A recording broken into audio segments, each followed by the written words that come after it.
എന്താ വിശേഷം?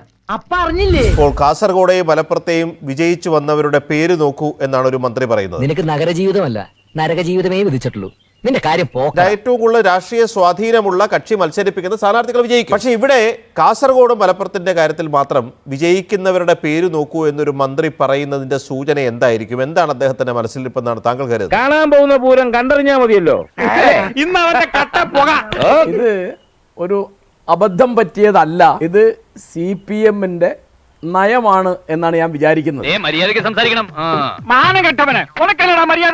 അതിപ്പോ നമ്മൾ ചർച്ച ചെയ്യുന്നത് സജി ചെറിയാന്റെ വാക്കാണെങ്കിൽ കഴിഞ്ഞ ആഴ്ച നമ്മൾ ചർച്ച ചെയ്തത് AK ബാലന്റെ വാക്കാണ്. കുടുംബത്തോടെ നിങ്ങൾ നേരെ ആവത്തില്ലെന്ന് സത്യം ചെയ്തിറങ്ങിയിരിക്കുക. എത്രയോ ആഴ്ചകളായി മാസങ്ങളായി നമ്മൾ ചർച്ച ചെയ്യുന്നത് വെള്ളാപ്പള്ളി നടേശൻ CPM-നെയും ബഹുമാനപ്പെട്ട മുഖ്യമന്ത്രി ശ്രീ പിണറായി വിജയനെയും വാഴ്ത്തിക്കൊണ്ട് പറയുന്ന കൂട്ടത്തിലൊക്കെയുള്ള ഈ മുസ്ലിം വിരുദ്ധതയാണ്. നാശത്തിലേക്കാണ് നിങ്ങൾ പോകുന്നത്.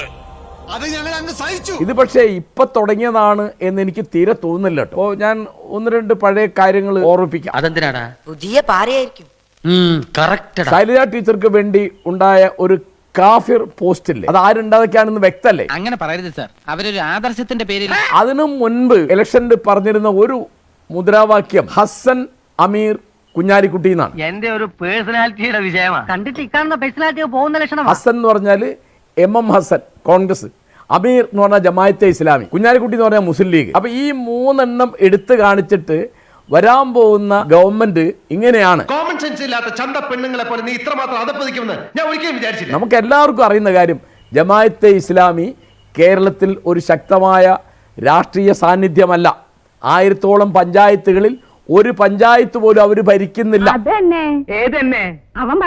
അവർക്ക് അത്ര അംഗസംഖ്യയില്ല, അവർക്ക് അത്ര വോട്ടും ഇല്ല. ഇത് മുഴുവൻ മുസ്ലിം വിരുദ്ധത പറയാനുള്ള ഒരു കാരണമായിട്ട് പറയാം. പാർട്ടി വിരുദ്ധനെ പോലെ സംസാരിക്കുന്നു. അല്ലെങ്കിലും സത്യം പറയുന്നവരെ പാർട്ടി വിരുദ്ധരാക്കുന്നതാണല്ലോ സഖാവേ നമ്മുടെ സ്ഥിര ഏർപ്പാട്. TP ചന്ദ്രശേഖരനെ കൊല്ലാൻ പോകുന്ന കാറിന്റെ പിറകിൽ മാഷാ അല്ലാ എന്നുള്ള സ്റ്റിക്കർ ഒട്ടിക്കുന്ന എന്തിനാണ്? ഇതൊന്നും ചെറിയ കാര്യങ്ങളല്ല, ഇതൊക്കെ വളരെ ആസൂത്രിതമായി വരുന്ന ഒരു കാര്യമാണ്. സജി ചെറിയാന്റെ പ്രസ്താവത്തിലുള്ള ഒരു കാര്യം BJP-യെയും ലീഗിനെയുമാണ് അദ്ദേഹം താരതമ്യപ്പെടുത്തുന്നത്.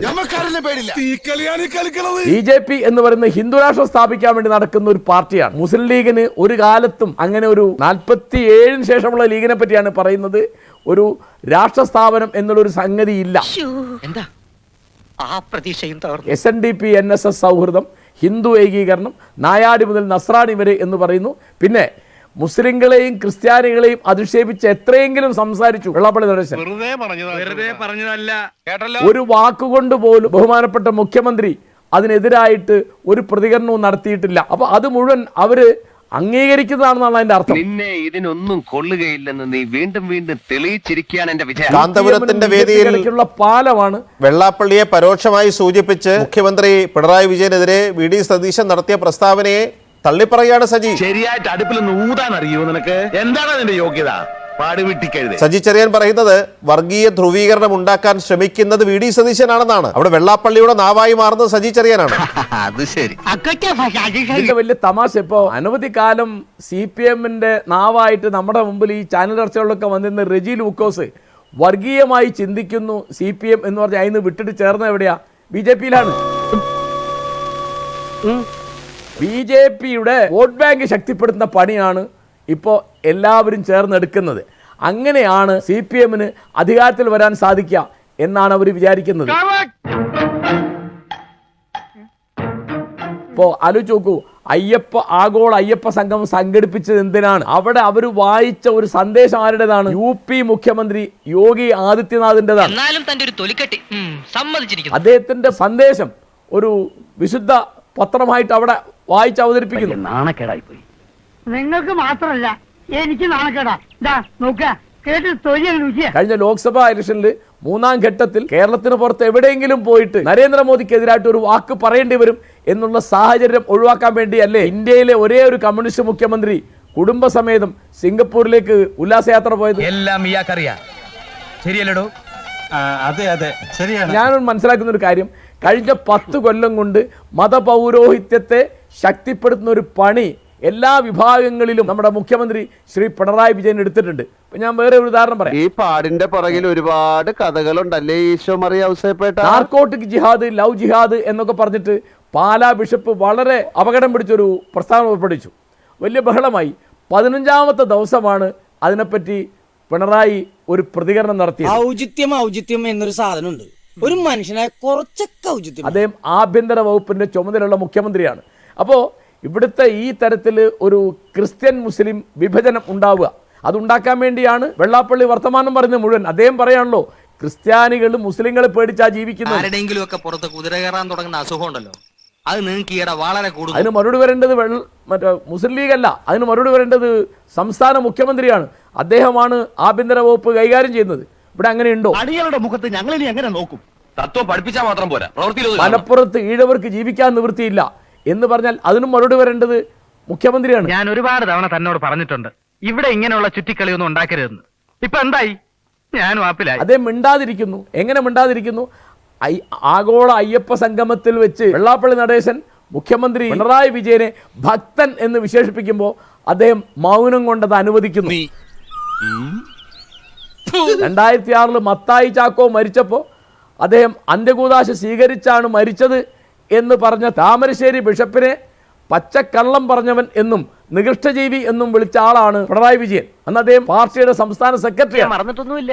അയ്യോ എന്ന് ഞാൻ ഓർക്കണില്ല. നീ ഓർക്കുകയല്ല. ഇന്നിപ്പോ അദ്ദേഹത്തെ പറ്റി പറയാണ്. അദ്ദേഹത്തിന് യാതൊരു ബുദ്ധിമുട്ടുമില്ല. കാരണം അദ്ദേഹം ഭക്തനാണ് എന്ന്, അയ്യപ്പ ഭക്തനാണ് എന്ന് മറ്റുള്ളവർ വിചാരിക്കുന്നെങ്കിൽ വിചാരിച്ചോട്ടെ എന്നാണ്. അപ്പൊ ഇതൊന്നും അബദ്ധം പറ്റുന്നതല്ല. ഇതൊക്കെ വളരെ ആസൂത്രിതമായി വരുന്നതാണ്. ഞാൻ എന്തെങ്കിലും ഇവരോട് അപമര്യാദയായിട്ട് പെരുമാറുന്നത് നീ കണ്ടിട്ടുണ്ടോടാ? പിന്നെ നീ എന്തിനാണ് എനിക്കിട്ട് നമ്പർ അടിക്കുന്നത്? വെള്ളാപ്പള്ളി നടേശൻ പറയുന്നതൊക്കെ അദ്ദേഹത്തെ കൊണ്ട് പറയിക്കുന്നതാണ്. അതിനെപ്പറ്റിയൊന്നും ഒരു പ്രശ്നവും CPM-നോ LDF-നോ ഇല്ല. എല്ലാം അറിഞ്ഞു കഴിഞ്ഞിരിക്കുന്നു, ഇനി രക്ഷയില്ല, നമ്മൾ അവസാനം അടുത്തു. എന്നിട്ട് അവര്, എൻ്റെ വലിയ തമാശാണ്, അവര് വർഗീയതക്കെതിരായിട്ട് പൊരുതാൻ അവര് മാത്രമേ ഉള്ളൂ എന്ന്. BJP-ക്കെതിരായിട്ട് ഒരു കാര്യം ചെയ്യാതിരിക്കുക. ഇപ്പോൾ PM ശ്രീയുടെ ഒക്കെ കാര്യം CPI-ക്ക് പോലും മനസ്സിലായില്ലല്ലോ എന്താ ചെയ്തതെന്ന്. എന്നിട്ടാണല്ലോ ഇപ്പോൾ ഇപ്പോഴും അത് പിൻവലിച്ചോന്ന് യാതൊരു ഉറപ്പുമില്ല. വലിയ തെറ്റായി പോയെന്ന് എനിക്ക് ഇപ്പൊ തോന്നുന്നു. ഇപ്പൊ തോന്നിയിട്ട് എന്ത് ഫലം? കാരണം എപ്പോഴാണ് ഒപ്പിട്ടത്, എന്താണ് ഒപ്പിട്ടത്, എവിടെയാ പിൻവലിച്ചതെന്ന് വ്യക്തമല്ല. പണ്ടാരം പിടിച്ച നാട്ടിൽ ഇനി ഞാനില്ല. എന്തത് കൊള്ളക്കാരനാണ്. അപ്പോൾ ഒരു ഒളിച്ചുകളി ഉണ്ട്. ആ ഒളിച്ചുകളി പോലും തീർന്നു കഴിഞ്ഞു. ഇപ്പോൾ AK ബാലന്റെ സ്റ്റേറ്റ്മെന്റ്, പ്രസ്താവന വളരെ അപകടം പിടിച്ചാണ്. കാരണം ഇലക്ഷൻ ഇന്ന് കഴിയും, നാളെ കഴിയും, ഏതെങ്കിലും ഒരു കൂട്ടർ ജയിക്കും, ഒരു കൂട്ടർ ഭരിക്കും, ഒരു കൂട്ടർ പ്രതിപക്ഷത്തിരിക്കും. ഈ പോക്ക് കണ്ടിട്ട് അത് അനുകൂലമാവും. ഇത്തരം പ്രസ്താവനകളും പ്രസംഗങ്ങളും പ്രതികരണങ്ങളും ഉണ്ടാക്കുന്ന സാമുദായികമായ ചേരിതിരിവ്, സാമുദായികമായ ധ്രുവീകരണം, പോളറൈസേഷൻ എന്ന് പറയുന്നത് വളരെ ആഴത്തിലായിരിക്കും. ചിന്തിക്കൂലെന്ന് അല്ലെങ്കിൽ ഈ ബുദ്ധി ഇല്ലെങ്കിൽ പിന്നെ പറഞ്ഞിട്ടെന്താലേ. 2016 മുമ്പും 2016 ശേഷവുമുള്ള വിജയൻ, പഴയ വിജയനും പുതിയ വിജയനും എന്ന് നമ്മൾ രണ്ടായി ചരിത്രം വ്യാഖ്യാനിക്കണം. 2016 ശേഷം തുടർഭരണമൊക്കെ നേടിക്കൊടുത്ത വിജയൻ എന്ന പിണറായി വിജയൻ എന്തോ കുത്തി പറയുന്ന പോലെ എനിക്ക് ഫീൽ ചെയ്യുന്നുണ്ട് കേട്ടോ. കുത്തിയില്ലല്ലോ, കുത്താൻ പോണല്ലേ ഉള്ളൂ. വർഗീയതയോട് സന്ധി ചെയ്തു എന്ന് പലരും വിമർശിച്ചിട്ടുണ്ട്. പക്ഷേ ഒരു പടി കൂടി കടന്ന് കേരളത്തെ മതവർഗീയതയിൽ മുഖ്യ അധികാരം കൈയാളാൻ വേണ്ടിയുള്ള ഒത്താശ ചെയ്തു കൊടുത്ത ആളെ എന്ന് ചരിത്രം വിളിക്കാതിരിക്കട്ടെ എന്ന് അദ്ദേഹത്തിന്റെ രാഷ്ട്രീയ എതിരാളികൾ പോലും ആഗ്രഹിക്കുന്ന കാലമാണ്. അതൊക്കെ ആലോചിക്കുമ്പോഴാ എന്റെ നെഞ്ചിനകത്തൊരു പുകച്ച. അപ്പോ നാളെ നേരത്തെ തന്നെ ഇങ്ങോട്ട് എത്തണം കേട്ടോ. ശരി.